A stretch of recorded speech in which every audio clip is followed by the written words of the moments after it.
This is David de Rothschild, star of the new show on Sundance Channel called EcoTrip, The Real Cost of Living. He is the seed of the infamous Rothschild family, which together is reportedly worth over $500 trillion. This is over half of the world's wealth. Does this sound like a guy who should be an expert on the real cost of living? Could he ever really relate to the average person? He has also authored the book, The Global Warming Survival Guide, in which he gives us tips for conservation, like switching to internet banking. Of course, his family is in the banking business, so promoting a cashless society would certainly favor those who control the money, our Federal Reserve System, which is a corporation posing as a government agency. And they have been given the right to print money with no congressional oversight. Let's take a closer look at the Rothschild family, the family that runs our monetary system. David de Rothschild comes from a family that has been interbreeding between cousins for at least 3 generations, as a requirement for inheritance and to keep the money centralized in the family name. David's great-great-great-grandfather, Nathan Rothschild, was an immigrant from Germany who bankrupted the Bank of England when he tricked British citizens into liquidating their assets due to false reports that Napoleon had won the Battle of Waterloo. After World War I, agents for the Rothschilds drafted the idea for the League of Nations, which later morphed into the United Nations. The same United Nations that is trying to replace all European nations' constitutions with their own EU charter, with a global government and a global currency to gain more power over the world. Though now retired, David's father, Evelyn de Rothschild, was the head of N.M. Rothschild. Twice a day, he was responsible for setting the price of gold for the world on the London bullion market. This, of course, was a direct conflict of interest, with his being the director of De Beers Mining, Anglo-American Mining, and Trillium Mining companies, which traded in the gold market he was setting the price for. Remember this when David's show about the making of a gold ring airs. I'm sure that his family's mining interests won't be mentioned at all.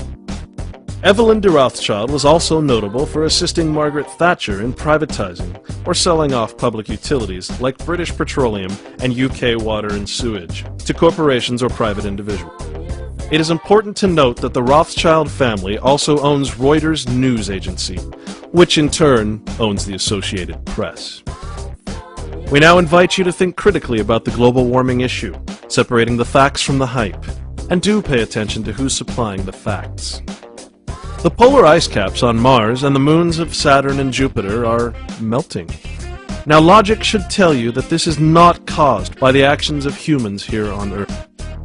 I'm sure that you believe, like us, that human pollution is a huge problem, and that we can work together to get rid of the poisonous toxins like nitrogen oxide and sulfur dioxide that cause acid rain and smog. Companies will continue to make cheap, undependable, and disposable consumer goods which rely on non-renewable energy sources, as long as you, the consumer, continue to buy them.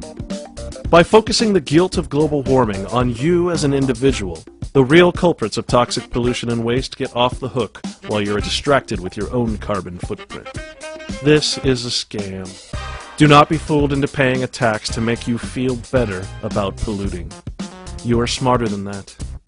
We ask that you never forget that the real polluters are the corporations, and that they need to be held accountable for their actions. The Intergovernmental Panel on Climate Control, or IPCC, is an agency of the United Nations, and its report on global warming was found to contain false scientific and meteorological evidence. This is the report upon which the Kyoto Treaty is based. The real agenda of the purveyors of global warming is taxation, in the form of a big climate lie.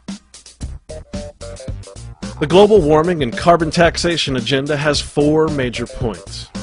First, the carbon tax will be used as a way to usher in socialism, as described by James Hansen, an Al Gore scientific source from NASA who has been caught lying about his climate data. In a letter to President Obama dated December 28, 2008, Mr. Hansen states, "A carbon tax is honest, clear, and effective. It will increase energy prices, but low and middle income people especially will find ways to reduce carbon emissions so as to come out ahead." The second part is carbon accounting. According to SOTT.net, carbon accounting is a device being developed for your cell phone It can read a barcode on a product and will give you that item's carbon footprint value, which is defined as the amount of carbon emitted for its production, transport, use, and recycling. And this, presumably, will add an extra charge or tax to your... The third point in the global warming and carbon taxation agenda is a new fiat currency. Remember how David de Rothschild advocated online banking in his book? Now bear in mind that that increases bankers' control over our real assets and can lead to a cashless society where the bankers would have total control over our economy and over your personal finances. In other words, if you do something they don't like, they can just shut off your life. Lastly, Agenda 21 is a United Nations ploy for land acquisition through eco-tyranny and the disallowing of private land ownership. On the United Nations website it states, Agenda 21 is a plan of action to be taken globally, nationally, and locally by organizations of the United Nations systems, governments, and major groups in every area in which humanity impacts on the environment.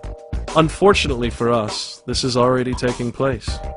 Bill H.R. 146, called the Omnibus Public Land Management Act of 2009, passed both Congress and Senate and was signed by President Obama on March 30th, 2009. This act is actually a bundle of 164 differently sponsored bills. It authorizes President Obama to evacuate by use of the law of eminent domain all American citizens from what are now being called United Nations Biosphere Reserves and Corridors by no later than April 2011. This depopulation of the wilderness areas is not for the purposes of conservation, as it sounds, but is in reality a massive land grab by a rogue government of more than 2 million square acres over 9 of our United States. The Kyoto Treaty is a set of rules and regulations based on the IPCC report mentioned earlier. It has been debunked by a group of 31,000 scientists worldwide who dispute that carbon is toxic or that it causes global warming. The petition project states, "We urge the United States government to reject the global warming agreement that was written in Kyoto, Japan in December 1997 and any other similar proposals. The proposed limits on greenhouse gases would harm the environment, hinder the advance of science and technology, and damage the health and welfare of mankind. There is no convincing scientific evidence that human release of carbon dioxide, methane, or other greenhouse gases is causing, or will in the foreseeable future, cause catastrophic heating of the Earth's atmosphere and disruption of the Earth's climate. Moreover, there is substantial scientific evidence that increases in atmospheric carbon dioxide produce many beneficial effects upon the natural plant and animal environments of the Earth." Interestingly, the founder of the Weather Channel, John Coleman, has been challenging Al Gore to a global warming debate. Not surprisingly, Mr. Gore has never responded to the challenge. It has been said that if the government could find a way to tax us for breathing, they would. Well, they have found that way, through carbon taxation. Now, Congressman Henry Waxman and Congressman Edward Markey are drafting a bill that is already 648 pages long to create just such a tax. They claim that it is to promote clean energy, but according to Americans for Prosperity and many other sources, it will cause massive taxation and job losses. It is interesting to note that Mr. Waxman is the chairman for the Energy and Commerce Committee, and Mr. Markey is the chairman for the Global Warming Committee. So where does this leave us? And what can you do about it? You can start by emailing this video to everyone you know to help us expose the carbon agenda and the lies it uses. You have the power to turn your TV set off and to withdraw support from the Sundance Channel as it promotes propaganda that will result in a carbon tax. You can call the Sundance Channel and complain about this program. Their phone number is 212-708-8002. You can also call your local representatives and Representatives Henry Waxman and Edward Markey at area code 202-224-3121. Tell them that we do not support a carbon tax and that they should quit taking lobby and special interest money from corrupt corporations and rewrite this bill to tax those corporations who create real industrial pollution so that we can fund clean energy. You can conserve. This is the most effective form of pollution reduction from Fed. You can make a difference, but only if you choose freedom over tyranny.